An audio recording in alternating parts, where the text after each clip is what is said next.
Bismillahirrahmanirrahim. Ya'ti 'alan nasi zamanun yastahilluna riba bil bai'.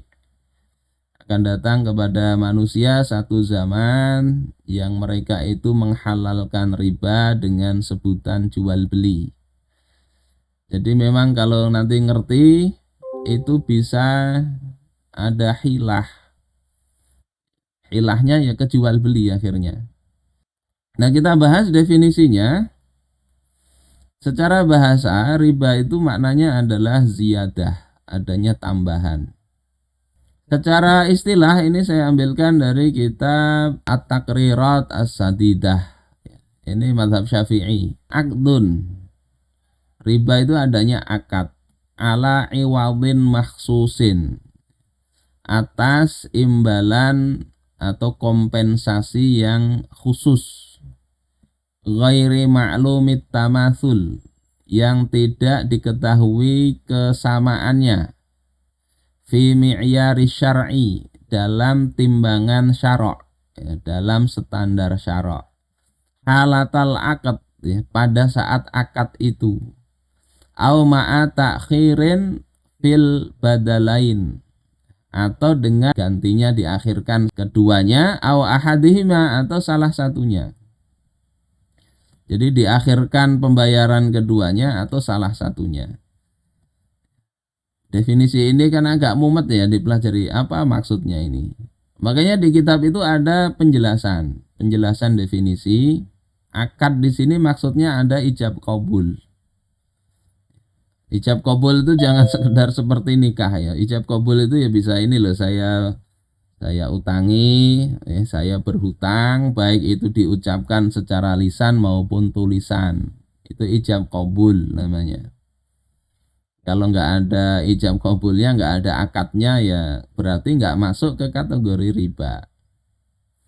Kemudian yang kedua, ala iwadin maksus, atas kompensasi khusus. Yang dimaksud di sini adalah barang-barang ribawi dalam jual beli. Jual beli barang-barang tertentu itu bisa masuk kategori riba kalau syaratnya tidak terpenuhi. Kemudian ghairi ma'lumit tamatsul, tidak diketahui sama atau tahu saja itu tidak sama, maka juga masuk riba fadl. Fi mi'yari syar'i, dalam standar syara'. Jadi kesamaannya itu kalau tidak dalam standar syara', walaupun sama tetap jatuh ke dalam riba. Misalnya satu ditakar, satu ditimbang. Walaupun mungkin dengan masa jenis diketahui, maka itu dianggap riba dalam mazhab Syafi'i. Halatal aqdi, ketidaktahuannya itu pada saat akad. Sehingga kalau setelah akad itu tahu, ini ternyata sama ya, berarti nggak apa-apa yang tadi. Nah, anggapan itu keliru, tetap itu riba. Karena tahu sama atau tidak itu saat akadnya. Au ma'a ta'khiri fil badalain, atau dengan mengakhirkan pembayaran, serah terima dua barang itu. Ini nanti masuk ke dalam ribayat. Sudah sama barangnya ya, kurma dengan kurma, tapi yang satunya cash, satunya dibayar nanti. Kurma ini diserahkan, kurma ajwa misalnya dengan kurma sukari ditukar, ya sekilo dengan sekilo, satunya diberikan, satunya nanti. Itu masuk riba juga. Au ahadihima, atau salah satunya, yakni dua-duanya belum diserahkan, itu yang ini ma'a takhirin fil badalain. Kalau salah satunya di sini sama juga ribayat. Ya, mudah-mudahan jelas. Nanti untuk memperjelasnya saya kasih soal.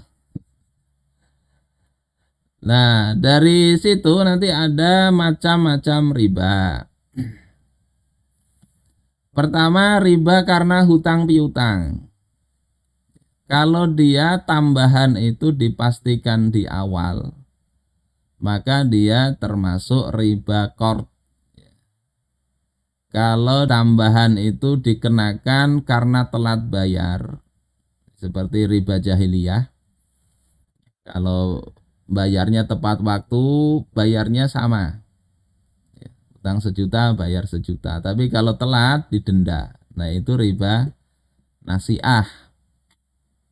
Riba nasi'ah. Riba qard ini ada juga yang menyebutnya riba nasi'ah juga. Kemudian yang kedua, riba dalam aktivitas jual beli. Ini khusus ya untuk barang-barang ribawi. Untuk barang ribawi sejenis, kemudian ada tambahan, maka itu riba fadl. Sama haramnya. Tadi kurma 1 kilo yang bagus ditukar dengan 2 kilo yang kurang bagus. Itu riba fadl. Emas 1 gram 24 karat misalnya ditukar dengan 1,5 gram yang 18 karat.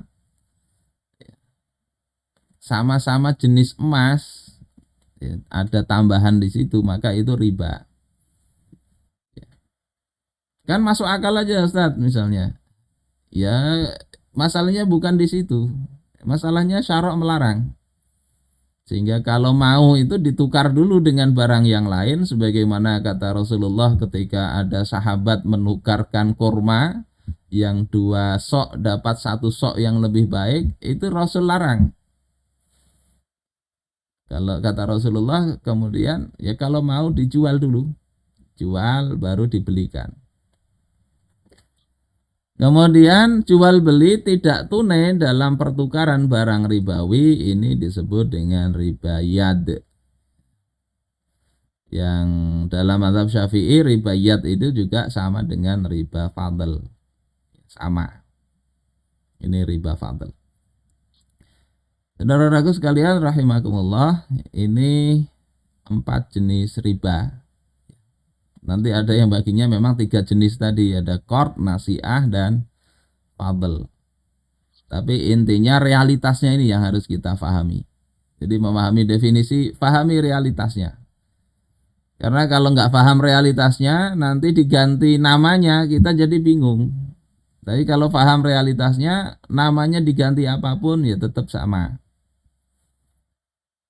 Nah, untuk mengecek apakah kita sudah paham atau belum, ini soal ini dikerjakan ya. Ini pengajian supaya ada juga ini ulangannya. Ini sampean kerjakan, ada berapa soal nih? Nah, 11 soal nggih.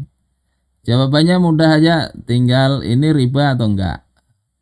Boleh juga dijelasin, oh ini riba, oh ini kalau begini riba, alasannya begini. Berapa perlu waktu? Sampai 10 menit ya. Ya, Ustaz. Oke, saya tunggu nanti jenengan yang giliran. Baik, kita cek. Yang nomor 1 ini riba atau bukan? Ayo siapa? Riba, Riba apa? bawang jual beli barang ribawi. Fadl. Ya, riba fadl. Oke. Ya, alhamdulillah nomor 1 paham. Nomor 2 riba. Fadl, Ustaz. riba. Karena apa? Tidak sama timbang ukuran 1 kilo dengan 1 liter ini tidak setara dalam standar syarok. Walaupun mungkin setelah 1 liter ini ditimbang ternyata 1 kilo juga, maka itu tetap masuk kategori riba di dalam mazhab Syafi'i. Kecuali 1 liternya ini ditimbang dulu, ini ternyata 1 kilo, ini 1 kilo, baru diakadkan pertukarannya. Inilah tukaran lah. Maka baru boleh begitu. Termasuk kurma basah dengan kurma kering. 1 kilo kurma basah dengan 1 kilo kurma kering. Nah itu nggak apa-apa. Tapi kalau misalnya 2 kilo kurma basah dengan 1 kilo kurma kering, ya, itu riba juga. Walaupun nanti yang basah itu kalau kering jadi 1 kilo juga. Maka nggak boleh begitu. Yang ketiga, ini Riba, Ustaz. Riba. riba atau Riba. bukan? Riba, Ustaz. Riba. Barat. Kenapa? Enggak jelas timbangannya. Ya, walaupun nanti setelah ditimbang sama pun tetap riba. Yang keempat, Nah, Riba. riba. Riba apa ini? Nasi'ah. Nasi'ah. Nggih. nah, Yang kelima, riba. Riba, Ustaz. riba enggak? Riba. Ini 1 juta juga mengembalikannya. Cuma Hadiahnya, 200 ribu ini berhadiah aja ulun ya. hadiahnya Tat. Ya, hadiahnya riba, Ustaz. 200. Ya. Nasi'ah. Ini memang ada ikhtilaf ya. Nanti rinciannya kalau memang dia biasa aja memberi hadiah itu enggak terkategori riba. Awalnya Sebelum biasa aja, kalau ketemu misalnya ngasih 200 ya.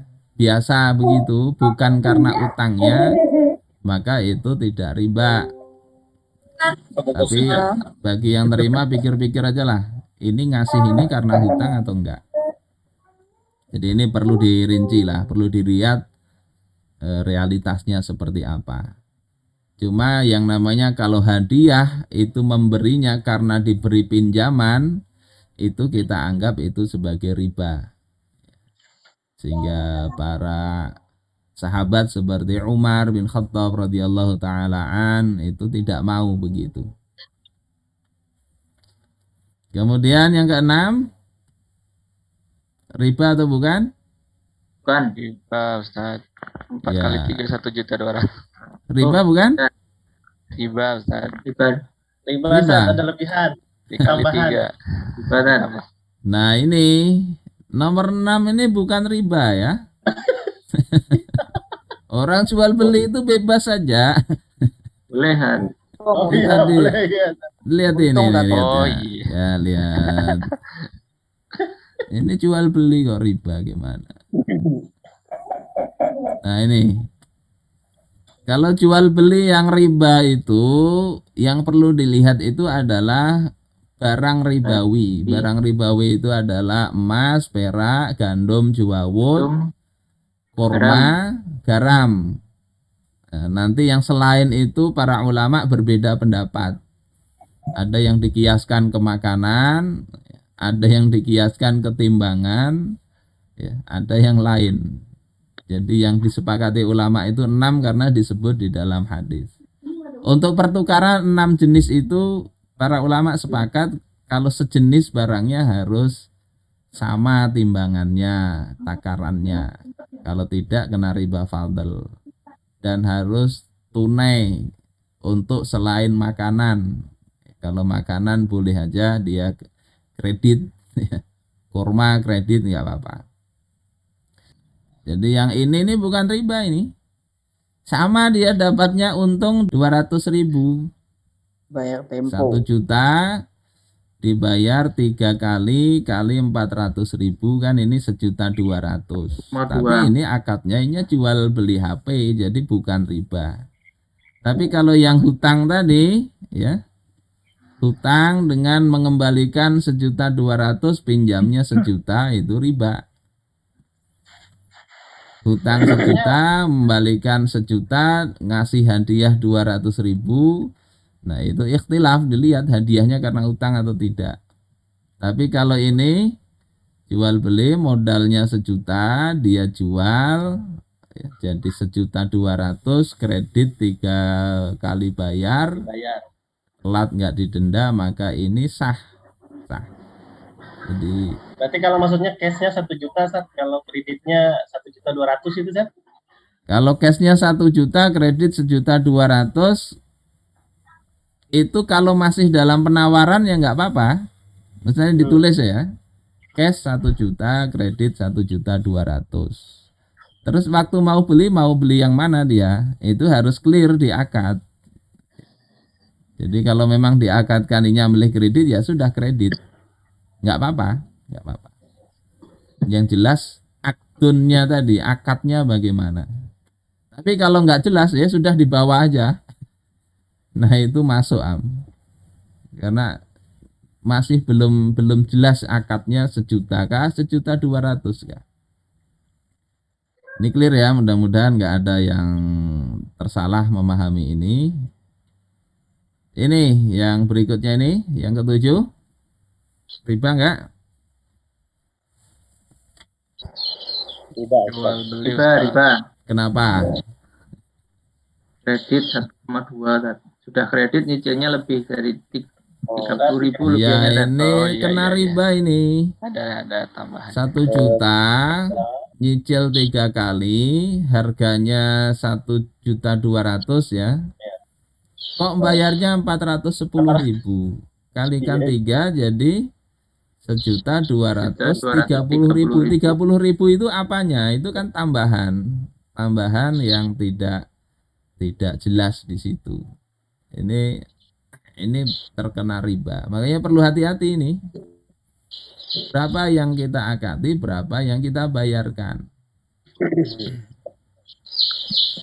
Yang ke-8. Riba enggak nih?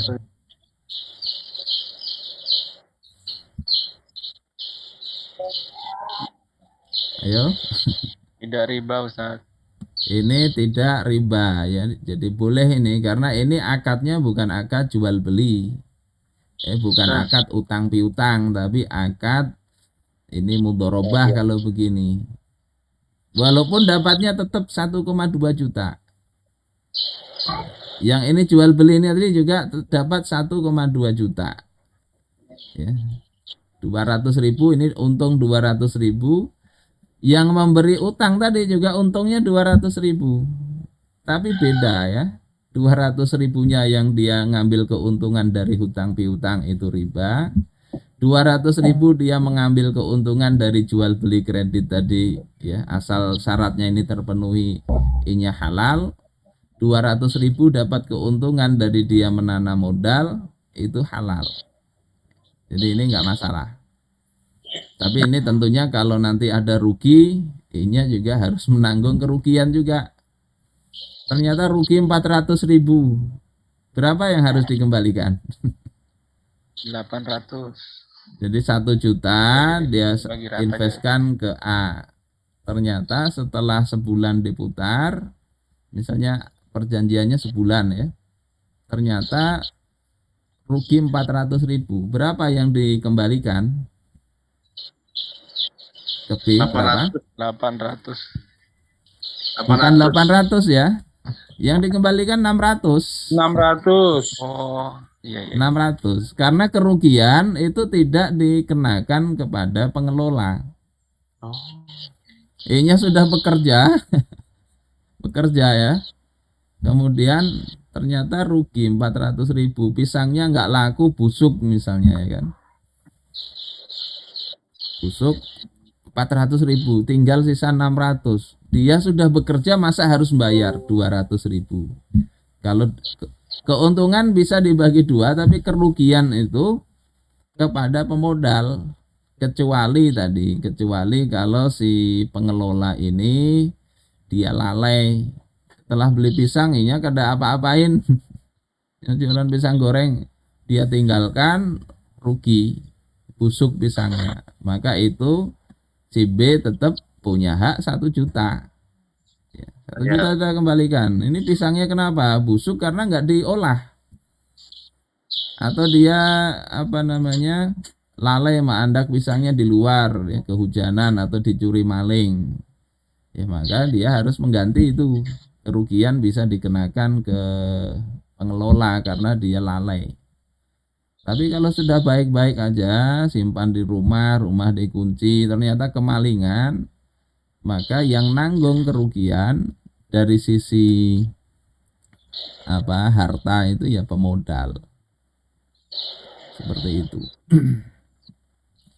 Si pengelola rugi juga, rugi tenaga, dia kerja nggak dapat apa-apa. Cuma nanti ini agak untuk bisnis ini syirkah nanti kita bahas lebih detail ya di bahasan tersendiri.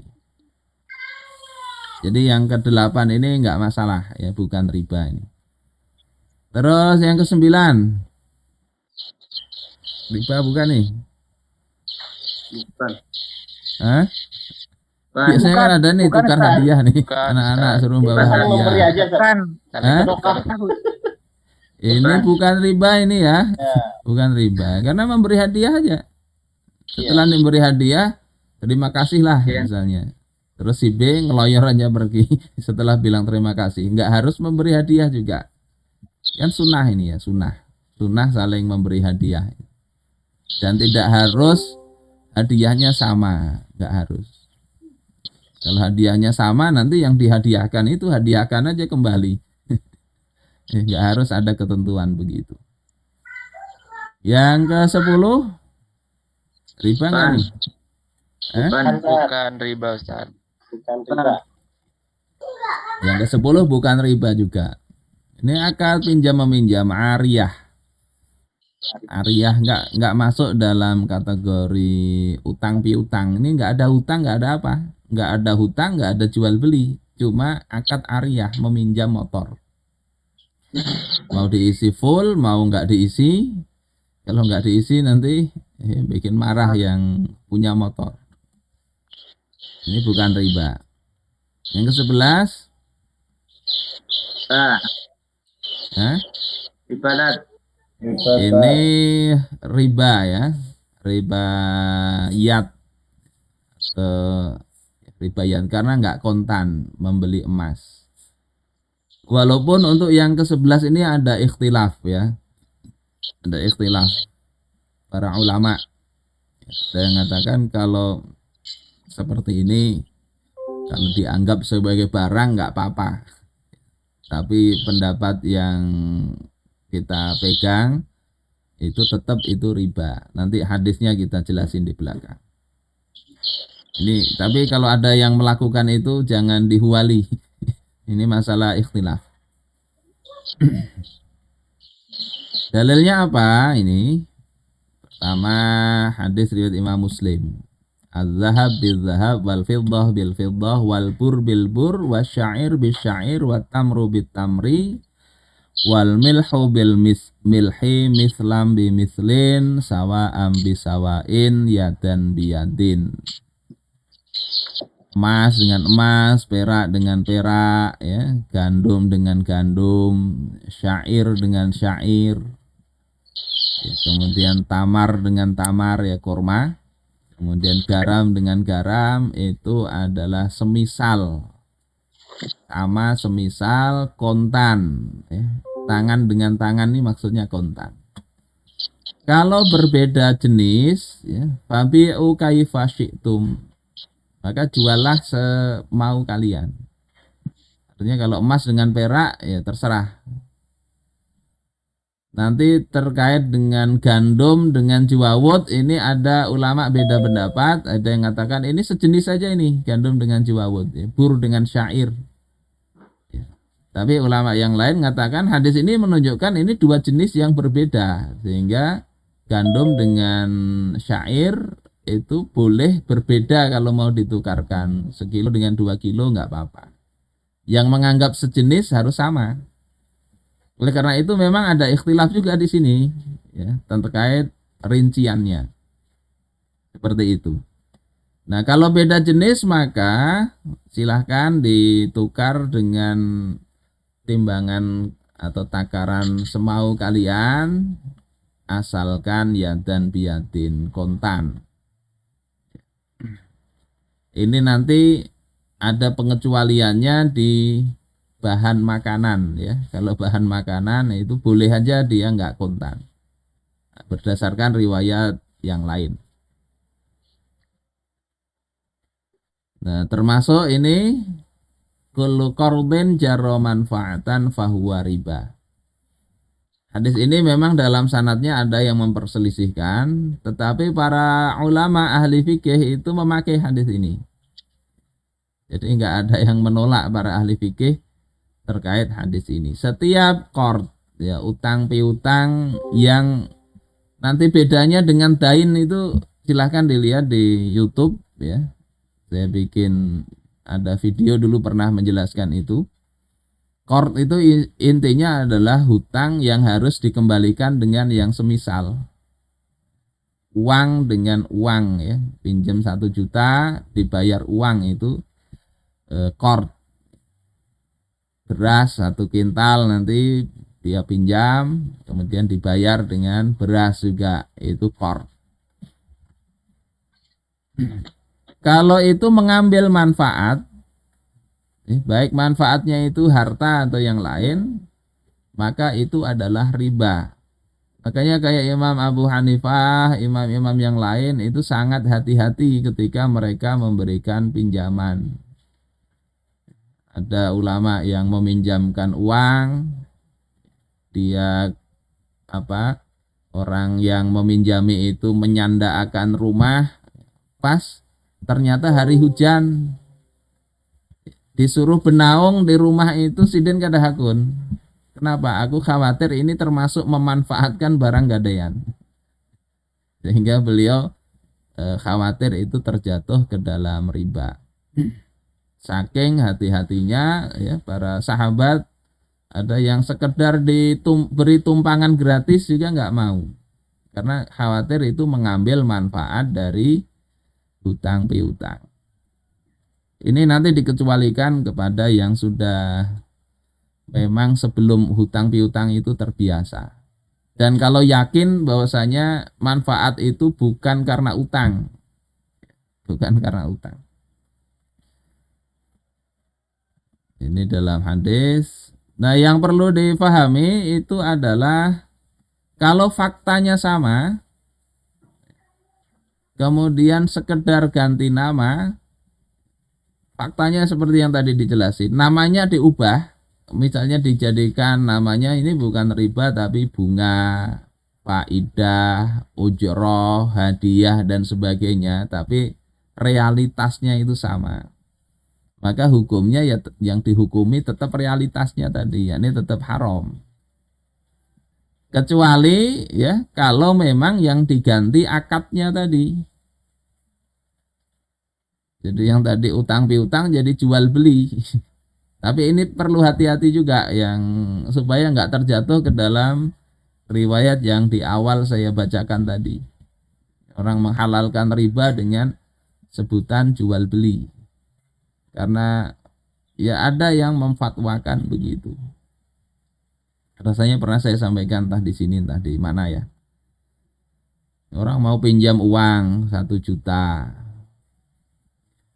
Tahu nih kalau dipinjami nggak bisa ngambil untung. Akhirnya dia misalnya punya barang, ya misalnya punya barang dia jadikan akad. Ya sudah inilah saya jual kepada Anda. Misalnya 1,5 juta secara kredit, ini kan boleh kan? Ini nih saya punya barang, saya jual kepada Anda 1,5 juta. Inya mau dia datang mau cari pinjaman, kita kasih barang harganya 1,5 juta. Nih kredit dibayar 3 kali. Sudah dia bawa ya saya terima, saya beli ini 1,5 juta dengan kredit 3 kali bayar, sekali bayar 500.000, maka akad ini saya menjual ini kan sah, ini sah. Setelah itu dia terima barang saya ini, baru saya kasih ini barang Anda ini saya beli 1 juta rupiah. Ya sudah saya beli barangnya ini kembali ke saya kasih uang 1 juta rupiah, dia membayar saya karena hutang ini secara kredit 1,5 juta. Coba cari pakai hukum fikih, nggak ada yang salah di situ, nggak ada yang salah. Cuma hati-hati tadi saya katakan, orang bertakwa itu kadang menghindari sesuatu yang secara fikih kelihatan nggak apa-apa, tapi dia ada khawatir kalau itu terjatuh kepada yang haram. Makanya terkait harta ini jangan sembarangan. Makanya famanit taqo asyubuhat faqad istabara'a litinihi wa irdih, kata Rasulullah. Siapa yang menjaga diri dari yang samar, maka dia sungguh telah membebaskan agama dan kehormatannya dari celah. Makanya itu sekedar saya contohkan, bukan untuk dilakukan ya. Karena ada yang begitu, nggak jadi dia tobat, yang awalnya hutang piutang akhirnya dia sediakan barang yang kira-kira harganya di hutang itu. Kadang kulkas di rumah kan dia jual tapi nggak dibawa sebagai objek akad tadi. Ya Allah, saya melihat begitu di masyarakat rasa gimana ya? Secara fikih nggak ada yang salah, nggak ada yang salah. Tapi tadi hilah, yakinlah Allah tahu apa yang kita maksud di situ. Ya kalau yakin nanti bisa meyakinkan Allah saat ditanya, ya sudah terserah aja lah. Tapi saran saya hindari hal-hal begitu, hindari. Jadi kalau faktanya sama diganti nama tetap haram, tapi kalau diganti akadnya bisa jadi memang halal. Nah ini yang saya katakan tadi terkait ada beda pendapat terkait emas itu dianggap sebagai barang sehingga dikredit. Saya mengambil itu tetap tidak boleh. Berdasarkan ada riwayat dari Fadhalah yang beliau itu punya kalung. Di dalam kalung ada emasnya. Terus mau dia jual. Dijual kan dengan emas ya, dengan mata uang waktu itu. Jadi kalung ini sebagai barang yang alat tukarnya emas atau perak. Maka kata Rasulullah diminta untuk melepas itu emas pada kalung itu. Kemudian beliau berkata, az-zahab bil-zahab waznan biwaznin. Emas dengan emas, ya, kalau ditukar itu harus setimbang, sama timbangannya. Nanti dia beli kalung, ada emasnya, bayarnya pakai uang emas. Padahal ini kan beda ya.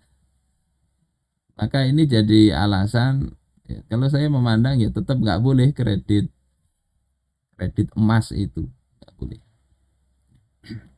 Tapi ini ikhtilaf lah, sekali lagi ada yang beda pendapat. Nah kemudian makna tunai ini juga ada yang mengatakan oh itu kan proses sebentar aja nggak apa-apa. Lebih hati-hati pakai ini riwayat Imam Malik dan Al-Baihaqi, yakni ini diceritakan dari Umar bin Khattab ya, ini yang mengatakan ini. Jangan engkau menjual salah satunya diserahkan secara kontan ditukar dengan yang lain yang tidak diserahkan secara kontan. Yang kita bahas tadi yang harus kontan tadi. Ini perkataan Umar ya.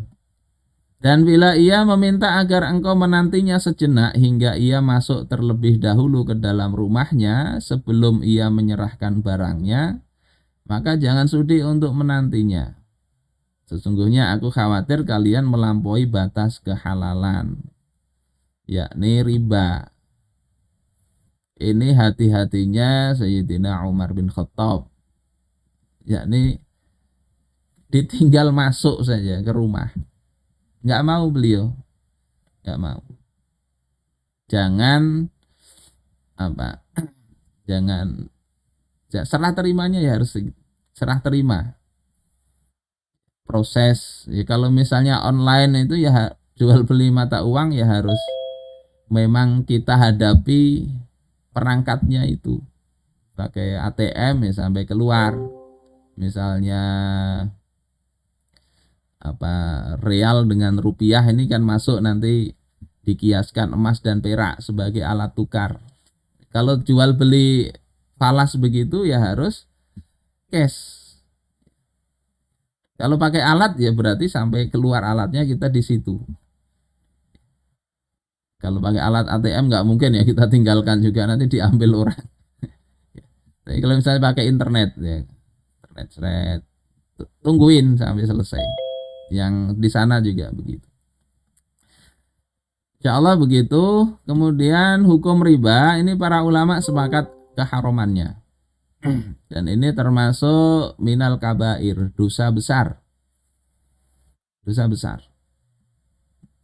Kemudian waman istahallahu faqad kafar. Siapa yang menghalalkan riba maka dia telah kafir.